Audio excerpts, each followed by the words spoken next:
저는 50대 초반의 여성입니다.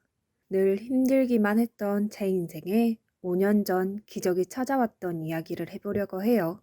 저는 보육원에서 자라 늘 가족이 있는 사람들을 부러워했어요. 그래서 꼭 좋은 사람을 만나서 가정을 이루는 게 꿈이었어요. 고등학교를 졸업하고 보육원을 나오면서 어느 작은 회사에 취직을 하게 됐어요. 공장에서 일을 하고 옆에 있는 기숙사에서 자취할 수 있는 곳이었어요. 열심히 돈을 모아서 혼자 자취할 만큼 컸어요. 나만의 공간을 가지고 싶었거든요. 그렇게 돈을 모으는데 열중했던 어느 날 남편을 만나게 되었어요.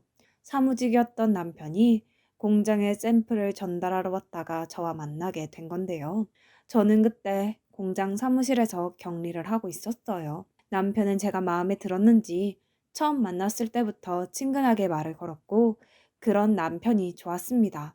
친절하고 따뜻하게 대하는 사람이 별로 없었으니까요. 처음 받아보는 친절에 마음을 뺏겼던 것 같아요. 남편과 6개월 정도 사귀다가 결혼을 했습니다. 어릴 때부터 꿈꿔왔던 가족이 생긴다는 것에 너무 마음이 벅차서 결혼식 내내 울었던 기억이 나네요. 남편은 그런 저를 보면서 결혼식 날 신부가 그렇게 울면 이혼한다는데 라면서 놀리는 바람에 더 울었었네요. 시어머니는 말이 없었고 묵뚝뚝해 보이셨지만 고아인 저를 받아주신 것만으로도 감사해서 처음 뵈었던 날 큰절까지 올렸습니다. 그리고 누구보다 잘 살겠다고 약속했어요. 결혼 후 몇 년간은 별일 없이 잘 지냈어요. 두 아이가 태어났고 저는 애들을 키우랴 남편 뒷바라지하랴 매일 정신이 없어서 하루가 어떻게 가는지도 모르고 지냈어요. 그때 시어머니 댁에 반찬과 김장김치도 제가 다 했는데 지금 생각하면 그 많은 일을 어떻게 다 했나 엄두가 나지 않네요. 그런데 남편이 조금씩 변해갔어요. 원래 성품이 나았다고 하는 게 더 맞을 것 같아요. 언젠가부터 남편은 월급을 제대로 가져다 주지 않았는데 알고 보니 시어머니가 월급을 달라고 했다는 거였어요. 어머님이 당신의 월급을 달라고 하셨다 그래도 우리가 쓸 것은 남기고 드려야지. 그렇게 다 가져다 드리면 애들은 어떻게 키우고 우리 생활비는 어쩌고. 지금 당장 내일 장볼 돈도 없는데 미리 말을 해주던가 라고 말하자 남편은 버럭 화를 냈어요. 아니, 그동안 내가 가져다 준 돈 다 어쩌고 내일 장볼 돈도 없다고 그래? 그렇게 돈을 물 쓰듯 낭비하니까 엄마가 돈을 달라고 하셨지. 당신 진짜 어쩌려고 돈 관리를 그따위로 하는 거야? 저는 너무 황당하고 어이가 없어서 말했어요. 당신이 가져다 준 돈이 얼마나 된다고 그렇게 말해? 우리 생활비하고 적금 넣고 하면 빠듯해서 남는 것도 없어. 그건 당신이 제일 잘 알잖아. 그리고 내가 무슨 낭비를 해? 낭비할 돈도 없지만 난 몇 년째 옷도 하나도 안 사 입었어. 그렇게 말하면 나는 억울하지. 시끄러워. 앞으로 엄마가 용돈 조금씩 보낸다고 하니까 그걸로 써. 진짜 내가 엄마 보기 창피해서. 라며 소리를 지르고 집을 나가더군요. 시어머니는 제가 친정이 없다고 은근히 일도 많이 시켰고 갑자기 불러서 저녁을 지어라, 친구들이 오니 밥상 차려라. 그런 일은 일도 아니었지만 꼭 다 참고 시키는 대로 해왔어요. 그렇게 하는 게 집안에 분란도 안 생기고 나는 미움받아도 우리 애들은 사랑받을 거라고 믿었기 때문이었어요. 하지만 남편의 월급을 가져가는 건 도저히 이해가 되지 않았어요. 어머니, 현수 아빠한테 들었는데 월급을 달라고 하셨다면서요? 그런데 그 돈은 제가 적금을 넣고 애들하고 생활도 해야 돼서요. 니네 쓸 돈은 준다고 성준이가 얘기 안 했니? 그동안 보니까 네가 씀씀이가 해프더라. 야채 같은 것도 쓸데없이 많이 사오고 내 식구 먹으면서 뭘 그렇게 많이 사는 거냐? 그래서 내가 가지고 있으면서 쓸 만큼만 주겠다고. 어머니, 제가 장을 많이 본 건 어머니가 저희 반찬을 많이 가져가셔서 넉넉히 만드느라고 그랬던 건데요. 시끄럽다. 너 말하는 게 아주 이상하다. 지금 나 때문에 돈을 많이 썼다는 거야?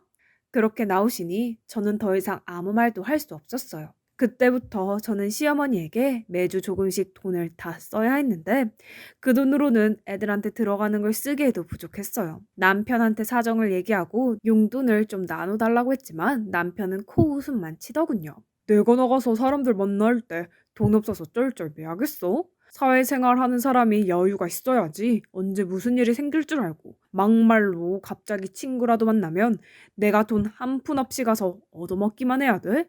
다른 집 마누라들은 남편 자존심 세워준다는데 보고 자란 게 없어서 그런가?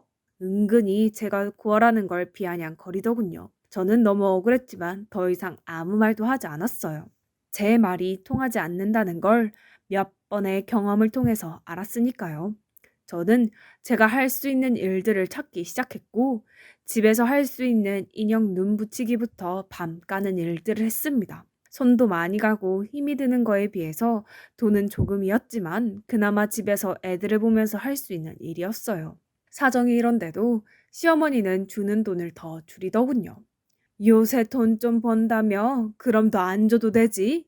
라면서 조금씩 줄이더니 어느 날부터인가는 한 푼도 보내지 않았어요. 어머니, 이번 주는 돈 언제 보내주세요? 원래 어제 주셔야 했는데. 네가 버는 돈으로 충분히 쓰고 살겠더만. 굳이 내 아들이 번 걸 그렇게 가져다 쓰려고 드니? 너도 좀 염치가 있어 봐라. 다른 집 며느리들은 직장도 좋은 데 다녀서 집에 도우미 두고 시댁에도 돈 펑펑 쓴다는데 너는 어째 타갈 생각만 하니? 내가 무슨 번듯한 사돈집이 있어서 어디다 자랑을 할 수 있기를 하나? 그렇다고 며느리가 직업이 빵빵해서 덕을 볼 수 있기를 하나? 아이고 내 팔자야. 저 드드라는 듯이 신세 한탄을 하시더군요. 저는 그래서 어머니한테 돈 받는 걸 포기했어요. 그리고 애들은 어린이집에 맡기고 다닐 수 있는 일을 찾았고 보험 설계사 일을 시작하게 되었습니다. 남편은 점점 집에도 잘 안 들어왔고 늦게 들어오는 날은 술에 취해 있을 때가 많았어요. 알고 보니 남편은 원래 도박에 빠져 있었더라고요. 그래서 한번 결혼을 했다가 한 달도 안 돼서 파혼을 했었다더군요. 나중에 공장에서 같이 일하던 아줌마를 통해서 듣게 되었어요. 하지만 저에게는 이미 남편 사이에 아들도 있었고 결혼 생활은 돌이킬 수 없는 노릇이었어요. 가족 없이 자란 저는 아이들도 그렇게 키우기 싫었어요. 그래서 그저 나만 참으면 된다는 마음으로 보험 일을 하면서 악착같이 아들을 키웠어요. 다행히 아이들은 제 말이라면 자다가도 깨서 들을 만큼 착하게 잘 자라서 초등학교에서 공부도 곧잘 했어요. 그러던 어느 날 정말 저한테는 서러운 일이 터지고 말았습니다. 저와 큰아들 현수가 생일이 같아서 둘의 생일 기념으로 잡채를 만들고 아이들이 좋아하는 치킨을 만들어주려고 양념을 다 묻혀서 냉장고에 넣어뒀는데 저녁에 집에 오니 아무것도 없는 게 아니겠어요? 딸아이 말로는 할머니가 와서 가져갔다는데 정말 기도 안 차더군요. 세상에 어느 할머니가 손주 생일날 선물은 못 줄 망정 생일 파티 음식을 가져가나요? 저는 우라통이 터져서 그 길로 시댁으로 쫓아갔어요. 어머니, 오늘 냉장고에 넣어둔 거요. 저랑 현수 생일이라서 만들어 놓은 거예요. 그걸 그냥 가져가시면 어떻게 해요? 그리고 제 생일은 그렇다고 쳐도 어떻게 현수 생일인데 이러실 수가 있어요? 손자 생일인데요. 기억은 하셨어요? 이게 진짜 못 베어 먹어서. 야, 네가 지금 시어머니한테 하는 태도 이게 뭐냐? 뭐 생일? 그래, 너 말 잘했다. 너는 내 생일이라고 언제 뭐 그렇게 특별하게 해준 적이 있니? 너는 내가 네 아들 생일 기억 못한 것만 서운해. 네가 그렇게 손자 생일이 어쩌고 하니 이왕 말 나온 김에 나도 하자.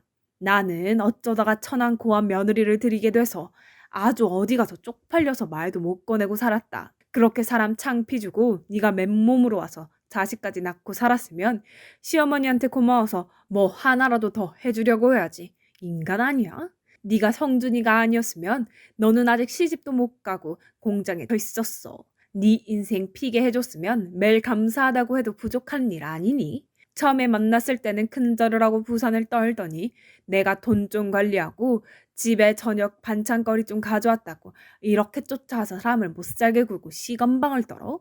너 그냥 나가. 나도 더는 못 봐주겠어. 계속 이럴 거면 혼자 나가. 저는 애들을 두고 나가라는 말에 시어머니가 저한테 퍼부었던 막말을 그저 다 흘려듣고는 집으로 얼른 돌아갔어요. 남편은 역시나 집에 들어오지 않았고 새벽 동이 틀 무렵 제가 출근하려고 일어날 때 술에 취해 들어와서 씻지도 않고 잠이 들었어요.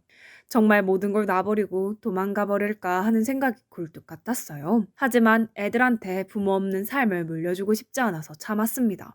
그러던 어느 날 저는 보험 계약을 하는 분과 이야기를 하다가 경찰에 가족 찾기라는 프로그램이 있어서 거기에 DNA를 등록하면 가족을 찾아준다는 말을 듣고는 경찰서를 찾아가서 DNA를 등록하게 되었어요. 혹시라도 제 가족 중에 누군가가 있을지 모른다는 희망을 가지고 말입니다. 그만큼 시어머니와 남편이 제게 주는 서름은 너무나 컸습니다. 하지만 시간이 지나도 연락은 오지 않았고 저도 처음에는 궁금해서 몇 번 경찰서도 찾아가 보고 연락도 해봤지만 아무 성과가 없자 그냥 포기를 하고 살게 되더군요. 그리고 반년 후 남편은 회사에서 정리해고를 당했어요. 전화로 딸에게 아빠가 정리해고됐다며 집에 있는다는 이야기를 듣고 서둘러서 들어가 보니 시어머니가 계시더군요. 저는 얼른 애들을 학원에 보냈어요. 시어머니나 남편의 표정이 심상치 않았으니까요. 이제 매달 상준이가 주던 월급은 네가 줘야겠다. 네가 요새는 애들 아빠보다 잘 번다는 것 같던데 난 그냥 상준이가 주던 만큼 안 줘도 된다. 어머니, 저는 제 월급 못 드려요. 애들 학원비도 많이 나가고 앞으로 대학 보내려면 지금보다 돈도 더 많이 필요해요. 안 그래도 요즘 보험 계약하는 사람들이 줄어서 많이 어려워요. 그리고 저 그렇게 많이 버는 거 아니에요. 너는 아무것도 없이 시집 와서 이만큼 살아놓고도 네 것 챙기겠다고 그러는 거야? 네가 감히 우리 엄마한테 따박따박 말대답을 해? 네가 항상 이런 식으로 엄마를 대했구나. 그런 식으로 말하지 마. 나도 할 만큼 했어. 이건 내가 잘 먹고 잘 살겠다는 거 아니잖아. 우리 현수랑 현아를 위해서 그런 거라고. 어머니는 그동안 당신한테 가져간 돈도 아직 있는데 그거 안 쓰고 모아 주신다고 했다며? 그럼 진짜 그 돈 쓰면 되잖아. 너 진짜 간도 크다. 내가 꼭 우리 아들이 힘들게 번 돈을 쓰라는 것처럼 말하는구나. 내 아들 돈이 그렇게 우습니? 그 돈을 막 쓰겠다고 하는 거야? 당신 이제 됐고 큰 소리 마. 그럼 엄마는 현수 생각은 안 한다는 거야? 둘은 앞뒤가 안 맞는 말을 하면서 저를 잡아먹을 것처럼 굴었어요. 그래도 저는 물어날 수 없었어요. 제가 버는 건 분명히 한계가 있는데 시어머니가 돈을 달라는 대로 그렇게 줬다가는 언제 또 낭패를 당할지 모를 일이었어요. 남편은 제가 계속 돈을 안 내올 것 같자 이제는 자기 용돈만이라도 달라더군요. 그건 어머니가 전에 당신 돈 가져가신 거에서 주셔야 될 것 같은데 당신 돈 우리한테 쓰는 건 아까워도 당신이 쓰는 거니까 주실 거야. 아니 진짜 이 여자가 왜 자꾸 내 돈을 꺼내 쓰라고 난리야. 남편은 길길이 날뛰었고 그 뒤로 집에서 자주 행패를 부리고 돈 내놓으라고 소리를 질렀어요. 저는 아이들이 남편 때문에 피해보는 것이 싫어서 몰래 밖에서 만나서 돈을 주며 학원으로 바로 보내고는 했습니다. 아이들은 저에게 저런 사람은 아빠도 아니고 할머니도 아니라면서 남보다 더하다고 이혼하고 편하게 혼자 살으라고 했습니다. 이제 겨우 중학교 2학년인 딸아이가 하는 말에 가슴이 찢어질 것 같았어요. 그래도 저는 저런 아빠라도 애들한테 있는 게 낫다고 생각했어요. 그래야 나중에 애들이 지금 제가 겪는 서름을 겪지 않을 테니까요. 그렇게 몇 달이 지났는데 하루는 녹초가 돼서 집에 들어가려고 하니 문이 열리지 않는 거예요. 현관 비밀번호를 몇 번이고 다시 눌러서 경고음이 울렸지만 문이 열리지 않았어요. 당신 안에 없어? 왜 문이 안 열리지? 여보! 남편은 전화도 받지 않더군요. 그러다가 저희 집에 시어머니가 오시길래 문이 안 열려서 사람을 불러야 할 것 같다고 말했습니다. 그랬는데 시어머니는 문을 열고 들어가 버리더니 잠가 버리더군요. 네가 돈을 못 주겠다면 우리도 가만히 있을 수 없다. 우리 집에 하나도 도움이 안 되는 며느리는 이제 필요가 없다고. 나가. 여보, 어머님 말씀이 진짜야? 맞아? 계속 문을 두드리자 남편은 나와서 저에게 삿대질을 하면서 다 필요 없다는 말 못 들었어? 나가라고. 학원에서 밤늦게 온 아이들은 이 사실을 알고 울고불고 난리가 났지만 시어머니는 오히려 니들이 그러면 엄마만 더 힘들게 될 줄 알아. 현수 너 함부로 엄마 찾겠다고 나서면 가만 안 둘 거야. 라면서 애들한테 겁을 줬다고 하더군요. 저는 결국 혼자서 잠만 잘 수 있는 원룸을 구했고 더 악착같이 돈을 모아야겠다는 생각에 야식업체에서 설거지까지 했어요. 가끔 애들을 보러 가는 날이면 눈물바다가 됐어요. 애들은 자꾸 저와 살겠다고 했지만 아직은 그럴 형편이 아니었어요. 저는 그저 애들에게 조금만 더 참으라고 말할 수밖에 없었어요. 그러던 어느 날 저는 뜻밖의 전화를 받았습니다. 가족 찾기에 등록한 DNA와 일치하는 사람들이 나타났다는 거였어요. 너무 믿기지 않아서 경찰서로 쫓아가니 지난주에 어떤 할아버지가 어렸을 때 잃어버린 딸을 찾고 싶다고 오셨는데 DNA 검사 결과 가족인 것으로 밝혀졌다고 말해주는데 저는 입이 다물어지지 않았어요. 저는 그날 제 가족이라는 분들과 만났습니다. 진짜 제가 맞아요? 거짓말 아니죠? 제 가족 맞죠? 정말이죠? 제가 몇 번이고 얘기를 하자 그분들은 저를 껴안으며 펑펑 우셨어요. 알고 보니 제가 3살이 되던 해 할머니가 어떤 무당한테 제가 집에 있으면 가세가 기운다는 말을 듣고 가족들 몰래 저를 보육원에 버리셨다는 거예요. 할머니는 저를 잃어버렸다고 거짓말 하셨다가 돌아가시기 직전에 사실대로 말씀하셨다고 하네요. 그러다가 제 어머니가 중병에 걸려서 돌아가시기 전 저를 꼭 보고 싶다고 하셔서 혹시나 하는 마음에 저를 찾게 되었다고요. 저만큼이나 가족들도 힘든 생활을 보냈구나 생각하니 눈물이 앞을 가렸어요. 그리고 제 이름은 이유미가 아닌 박혜선이라는 것도 알게 되었습니다. 저는 가족들에게 이끌려 어머니를 보러 병원으로 갔어요. 엄마, 혜선이요. 엄마가 그렇게 보고 싶어하는 혜선이 왔어요. 오빠가 하는 말에 주무시고 계시던 엄마는 눈을 뜨시고 앙상한 손을 뻗어 제 손을 잡으셨어요. 엄마, 엄마. 저는 다른 말이 나오지 않아서 그저 엄마라고만 하면서 울었습니다. 어머니는 병원에서 제 손을 잡아보시고는 며칠 뒤에 세상을 떠나셨습니다. 만나자마자 이별한 어머니지만 저는 어머니를 만난 게 너무 감사하기만 했어요. 아버지는 대기업에서 임원으로 계시다가 은퇴하셨고 오빠 부부는 대학 교수이고 남동생은 치과 의사였어요. 갑자기 생긴 제 가족들은 다들 너무 근사해서 기가 죽더군요. 혜선아, 너를 부끄럽게 생각하면 안 된다. 넌 네가 있던 환경에서 최선을 다해서 살았고 그래서 우리를 다시 만났잖아. 나는 우리 딸이 너무 자랑스럽다. 저는 아버지의 말에 눈시울이 붉어졌어요. 정말 내 아버지라서 이렇게 내 마음을 알아주나 싶은 생각이 들었어요. 아버지는 엄마 단둘이 살고 계셨는데 엄마를 보내고 혼자가 되었으니 당분간 저와 같이 살고 싶다고 하셨어요. 저는 그게 너무 좋기도 했지만 애들이 걸렸어요. 그래서 일단 제 사정을 오빠한테 얘기했어요. 아버지한테 말하면 충격 받으실까봐 걱정이 됐거든요. 오빠는 아버지한테 말해도 괜찮을 거라면서 잘 말씀드리자고 했고 제 처지를 들은 아버지는 화가 나셔서 그 자리에서 일어나 당장 아이들을 데리러 가자고 하셨어요. 저는 남동생이 운전하는 차를 타고 아버지는 오빠가 운전하는 차를 타고 그렇게 시댁 앞에 검은 세단차 2대를 몰고 갔어요. 제가 배를 누르자 시어머니는 저인 것을 확인하시고 막말부터 퍼부으셨어요. 네가 무슨 낯짝으로 여기까지 왔냐? 이제 돈 좀 내놓을 생각이 들어? 그러자 아버지가 큰 소리로 저희 손주들 데리러 왔습니다 라고 하셨고 그 말에 시어머님과 남편이 어리둥절해서 나오더군요. 남편은 저와 제 식구들을 위아래로 훑더니 어디서 등골 빼먹을 영감이라도 구했어?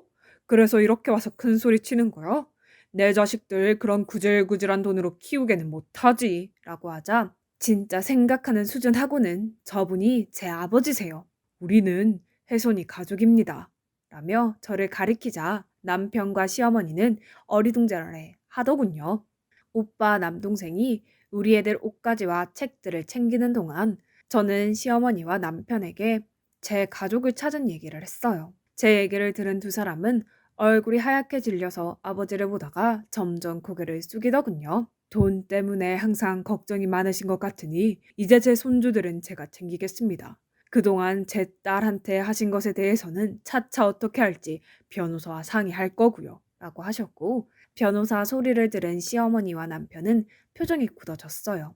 오빠 남동생이 애들 짐을 다 챙겨서 나오자 시어머니는 다급하게 저를 붙잡고 아가 우리 얘기 좀 하자. 그래도 너 갈 곳 없을 때 우리가 받아줘서 여태까지 잘 왔잖니. 사돈께 말씀 좀 잘 드리고 하는데 오빠가 시어머니의 손을 탁 치면서 남의 동생 함부로 잡지 마시죠. 그리고 받아줘요. 어디서 그런 말씀을 하시죠? 제 동생이 결혼을 했지 이 집에 일하러 들어온 일꾼입니까? 사람이 힘없다고 막대하고 그러는 거 아닙니다. 라면서 차갑게 말했어요. 시어머니는 쩔쩔매기 시작했습니다. 아가, 내가 정말 큰 실수를 했다. 정말 미안하다. 내가 잘못했어. 여보, 미안해. 당신이 돈 안 주니까 그만 욱해서. 정말 내가 바보 같아서 미안해. 돈을 안 준다고 해서 당신이 그렇게 말을 해? 난 당신이 벌은 돈 거의 만져보지도 못한 사람이야. 그런데 내가 아이들하고 먹고 살겠다고 돈을 안 준다고 사람을 그렇게 내쫓아? 그것도 일하고 들어온 사람을? 나 이혼 소송 할 거니까 그렇게 알고 있어. 저는 애들을 데리러 학교로 갔고 갑자기 외할아버지와 외삼촌이 생긴 아이들은 어안이 벙벙했지만 곧 너무 기뻐하며 좋아해줬어요. 그리고 시어머니와 남편은 몇 번이고 제게 연락을 하고 찾아오기도 했지만 만나지 않았어요. 한 번은 제가 오빠 부부와 백화점에 갔는데 어떻게 알고 시어머니가 저희를 쫓아오신 거예요. 그래서 오빠가 무슨 얘기를 할 건지 드러나 보겠다며 같이 백화점 커피숍으로 들어갔어요. 재질 부부는 잘 지냈는데 아들이 회사를 그만두면서 문제가 생긴 거예요. 용돈을 안 주겠다고 하니 불화가 좀 있었고 저도 남들 다 받는 패물이며 예단 못 받고 며느리를 들었는데 제 입장은 생각 안 하시고 무조건 안 좋게 보시니 억울하네요. 좋습니다. 그 용돈이라는 것과 패물 예단해드리고 저희도 가정폭력과 협박으로 아드님과 사돈분 정식으로 고소하겠습니다. 아니 그러시면 얘기가 틀려지죠. 지금 혜선이 이혼 변호사 만나고 왔는데 애들 증언을 들어보니 굉장하더군요. 하루가 멀다 하고 술 마시고 도박하고 집에 안 들어오는 아버지, 그리고 집에 있는 애들 간식까지 쓸어가고 돈 한 푼 안 보태면서 엄마를 부려먹는 할머니. 이 정도면 이혼 사유고 차갑고 넘칩니다. 그리고 집 비밀번호까지 바꾸고 못 들어오게 해서 1년 가까이 밖에서 살게 했죠. 이런 것도 다 죄가 될 수 있고 위자료를 받아낼 수 있다고 하던데 저희는 그대로 다 진행할 겁니다. 그러니까 그렇게 알고 계세요. 억울하다는 시어머니의 말에 기가 차서 저도 한마디 했어요. 어머님, 집에서 최신형 에어컨에 제일 큰 냉장고까지 있고 부엌도 최신식으로 다 뜯어 고치셨잖아요. 우리 애들은 낡은 에어컨 안 돌아가서 더워서 힘들어할 때 언제 한번 들여다보기라도 하셨어요? 어떻게 이렇게 뻔뻔하세요? 이제 와서 제가 친정이 생기니까 이런 식으로 돌변하시다니 정말 너무 유치하고 우습네요.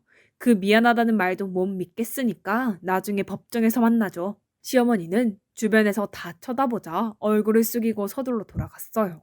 저는 아버지가 잘 아시는 변호사분 소개로 이혼 변호사를 만나서 소송에 승소를 하고 위자료도 받고 정신적인 피해 보상도 받았어요. 지금은 아이들도 다 대학 가고 저는 인생 처음으로 매일 편안한 생활을 하고 있어요.